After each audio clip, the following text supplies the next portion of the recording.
So, for those that don't know, a few years ago, Netflix signed a deal with Prince Harry and Meghan Markle's company Archewell to produce a number of series for the service.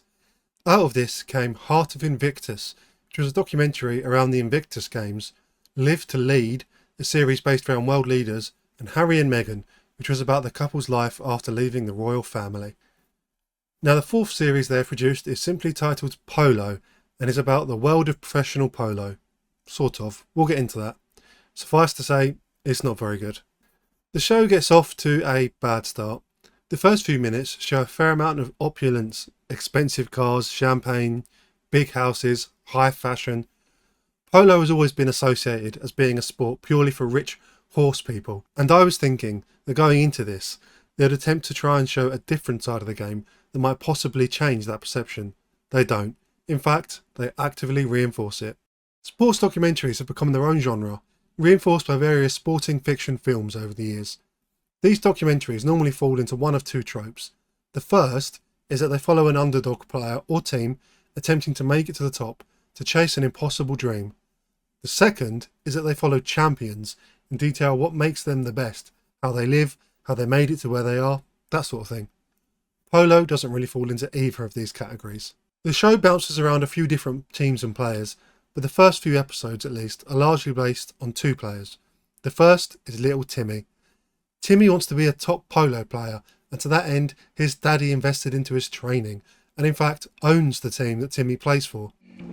My father, he's the team owner, and he helps us and supports us and fields us and coaches us sometimes. It can be interesting. He's not such a soft guy. He talks about investing in the future that Timmy deserves, and pay a close attention to the word deserves, as entitlement is ripe throughout this series. I look at it, I'm investing in Timmy's future and giving him the opportunity that he well deserves. This is his dream, and I'm definitely living it. And it's my dream as well, but it puts a lot of pressure. With Timmy, the stakes are basically whether or not he can live up to his dad's goals for him. And that's about it. He's already rich, been given a team, been trained all his life, and simply wants to win something.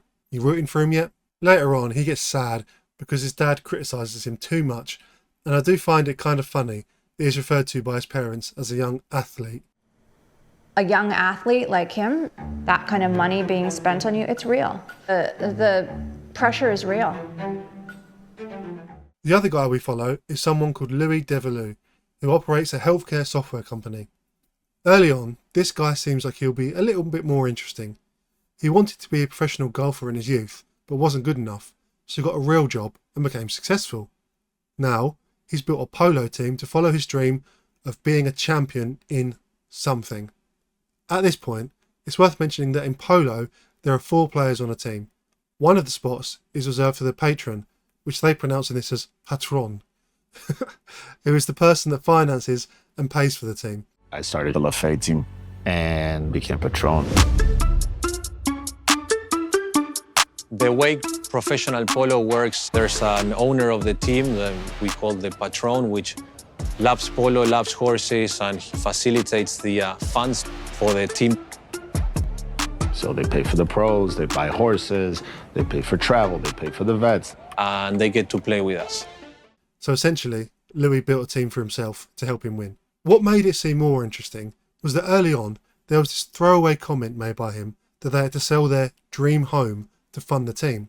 My wife and I sold our dream home so that we could take the profits from that house in order to play the season. This implied that he perhaps could not afford his team as easily as some of the other sponsors. You might think this would open up a narrative of whether or not this was all worth it, a question of whether spending loads of money on this is affordable for him. It doesn't. They barely scratch the surface on the financials. Later on, we see Louis hiring helicopters, out on a boat, living in big houses, throwing a big party. If this was affecting his finances, we aren't told how. It's quite the missed opportunity, really, because we have no clear idea how much any of this costs, how much the players are paid, how much it costs to look after the horses, any of it. That could have been interesting and added some context, but no. This show focuses around the US Open, which is a polo tournament that, according to the show, is the most prestigious one in the United States. The first event of the tournament is the draw, where they decide which team will play against which. There are only 9 teams, and the way they decide who will play against who is by popping balloons like it's an Instagram baby shower. Dear God, which balloon you want?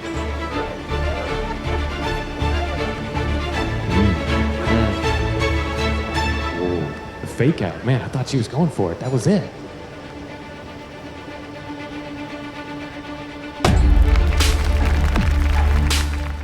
The stakes are so low. We have no idea really which teams are good, which are bad, what is a bad draw and what is a good draw.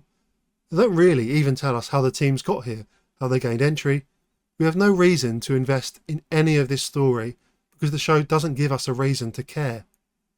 If you compare this to something like the FA Cup draw, where big teams can face off against little teams, it's a massive difference. One guy even says all teams are basically the same. This year, all the teams are incredibly difficult. There's not one team that you say, I want to play them because it's going to be an easy match. Es así. Es así. Que puede. Es así. Es así. And we had an okay draw. I mean, at the end of the day, pretty much all the teams had an okay draw. Also, this party they throw gives me real Firefest energy. Throughout the whole series, of which there are 5 episodes I had to sit through, they do a really bad job of explaining why polo matters. The only people we see it mattering to are the players themselves and their immediate families. All of the fans of the sport seem to either be players or families of players. In fact, there's one moment where an audience member says this, which sums it up. I really don't know anything about it. I really just came for the food and the outfit. Best way I can describe the vision of polo that this show has is like playing Sunday League football when you're a kid. You personally are really invested into it. You and your teammates treat every game like it's the FA Cup final. Your parents are there watching. Everything feels like a big deal. Then the next day at school, you tell your friends about it and they couldn't give a toss. Polo is important to little Timmy and his mumsy and dadsy, and the rest of the world doesn't care. I know not everyone likes Welcome to Wrexham, but that show does a very impressive job of explaining why football matters. They go into detail on the lives of the players, the staff, the owners and the fans. They show how a big football club, winning or losing, can have direct impacts on the local community and the economy of that local community. It gives real stakes to the show, and you understand why everyone is so invested in the outcome of these games. In polo, the only stakes we get are that the teams really want to win, and that's about it. Bear in mind, the people that they choose to focus this show on, they probably spent a fair amount of time deciding who it would be, and these were the best choices. Make of that what you will. Later on, they do start to introduce some professional players. The show never explains exactly what it means to be a professional. The assumption on the audience part is that the patrons pay players a wage to be a part of their team. We don't get any kind of inkling though on how that actually works. We don't know what sort of wages they're on, how the contracts work, if there's any kind of selection process or eligibility criteria. I think the show really missed the trick here by not going into that more. A lot of the professional players on each team seem to be from South America, and predominantly Argentina, it seems. I think those stories would have been a lot more interesting to tell, but the way they do tell them is really odd. For instance, they spend a fair amount of time with this player, Adolfo Cambiosa, which according to the show is the best player ever. They also spend some time with his son, Peroto Cambiosa, and one of his friends and a player on another team, Keko Magrini. They talk about how these people played polo since they were kids and then grew up to be professionals, but they don't tell us how. How does someone get into polo? It's not like they could play it down the local park with their friends. How does a kid get introduced to a sport riding horses and hitting balls around? How do they end up getting good enough to go professional and play all around the world? And how do they earn a living from it? The show doesn't give us these answers, instead telling us that they're the best. I think the show is deliberately leaving out these questions because they want to portray polo as something that anyone can get into and just play, like football. But it's not that kind of sport. It isn't accessible. So if they wanted to make a proper show about how polo actually works, they should have gone into this side of things. They don't, and it makes the whole thing weaker. There are also some other quite interesting stories they leave out. Looking at this guy's Wikipedia page, he apparently pioneered the horse cloning business and has rode a number of clones in his years, even selling them for huge numbers. Why not talk about that? Is horse cloning not an interesting topic of discussion? No. Better spend more time talking about little Timmy bringing a girl home for dinner. That's where the real meat of this narrative is. I mean, to have romance during the US Open, definitely difficult. It's one of those things you don't have much time for. But at the end of the day, I want the stars and the moon. The other side of this is that the show is entirely focused on polo in the US, specifically the US Open. Throughout the show, we get told that most of the best players are from Argentina, that people travel to Argentina all the time for training and horses. And when we show clips of polo in Argentina, it seems like there are actual fans there with actual crowds, compared to this one guy sitting on his car. Why wasn't this set in Argentina? It seems like a much better setting if they want to show polo in its best light. When you watch a show like this, which is really boring, you start to invent your own side plots to keep things interesting. I noticed this weird bit in episode 1, where Louis' family has The Bachelor on Netflix behind them. You can see from the red lines that they've already watched this series, but it's halfway through one of the episodes. That means they're either rewatching it or specifically rewatching it from one point. I'm not going to knock on trashy reality shows. I watch my fair share of them too. But I can't imagine ever rewatching a series after I've already seen it. But then later on, we find out that Louis' wife's sister was actually in The Bachelor. Now, I can't make out exactly which series of the show this is, but my headcanon is that the wife Pamela is rewatching the episode where her sister gets kicked off the show on repeat in some kind of twisted family drama. I have no evidence for this and no reason to believe it, but when a show is really boring, you look for other ways to entertain yourself. Talking of Pamela, she is an accomplished polo player in her own right who has actually won the US Women's Open multiple times. She is also an attorney and is pregnant during the filming of this show. There are multiple times throughout where she goes to scans alone because her husband is off doing polo training, or they're throwing a baby shower which her husband doesn't want to participate in because he'd rather be playing polo. She is quite calm and collected and wants her husband to prioritise her pregnancy over training for polo, which he doesn't have to do as he's not a professional and is just paying for a team. Sometimes what I want to say is this is a hobby. Louis is not a polo player. He's a businessman who does polo as a hobby. If it were your lifeblood and your career, I can understand why you need to dedicate that time. I just think his priorities right now are different from mine. It's quite sad, really, and only goes to enforce the audience perception that polo for the patrons is either an expensive hobby or an expensive vanity project. Speaking of polo being an expensive hobby, it's interesting to see what a sport is like without fans. A lot of people give football fans in particular a hard time, seeing them as taking it too seriously or getting too invested. But when you remove that entirely, you see things like little Timmy's mum deciding where her baby boy gets to play on the team. Without fans, it seems to devolve into self-indulgence. You guys gonna try my lineup? We will try it in the practice, yeah. If it works, then it works. Cool.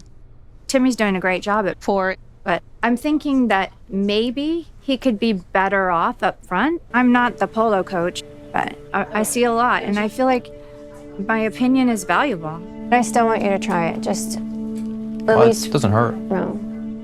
It might be good for his confidence to be the one that scores gold, to like be able to raise your mallet. Yes, I got another one. This is a big tournament. I haven't spoken much about the actual sport of polo so far, and that's because the depiction of it is really boring. You'd think a sport where horses gallop 30 miles per hour would be really intense to watch, but no, it's quite dull. The way the show puts these matches together means you never really know what's going on. You often just see clumps of horses and mallets and no idea what's actually happening. They even try and do these little action shots of the ball slowly rolling over the line. Get that ball. Come on, Nino. Hit. Hilario looking to line up shot on goal here. Now winds up and shoots. That ball is rolling. It's rolling. It's looking like it's going to make it through.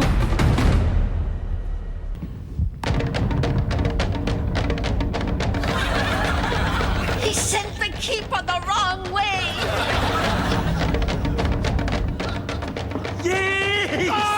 Truly gripping entertainment. They even try and end an episode on a cliffhanger, as if the audience really cares. It's also quite funny the way they're editing these little sounds each time the mallet hits the ball. No, will not miss. Sends it on through, picks up. The show loses focus on polo a few times, probably because even they knew it wasn't very interesting. There's quite extended scenes of Louis throwing a baby shower, of which the air conditioning goes out and everyone is too hot. High drama. Later on, Louis is running a bit late to one of the matches and gets pulled over. Oh no, what will happen next? Don't worry, he gets there on time. The only good character in the show is Louis's mother-in-law. She describes polo perfectly. She also tells Louis to focus on the pregnancy instead of polo. He should hit the ball straighter is what I think he should do. Do you know polo? I don't care. It's a stick and you hit a ball.